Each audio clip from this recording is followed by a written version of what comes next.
আসসালামু আলাইকুম। সাধারণ একটা স্পেস কিভাবে হয়ে উঠতে পারে অসাধারণ।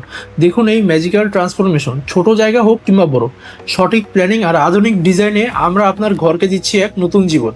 আপনিও কি আপনার স্পেস নিয়ে এমন ম্যাজিক দেখতে চান? তাহলে আর দেরি কেন, আজই যোগাযোগ করুন হোম আইডিয়া ইন্টেরিয়রের সাথে এবং নিজের ঘরকে দিন আরও প্রিমিয়াম ও এলিগেন্ট লুক।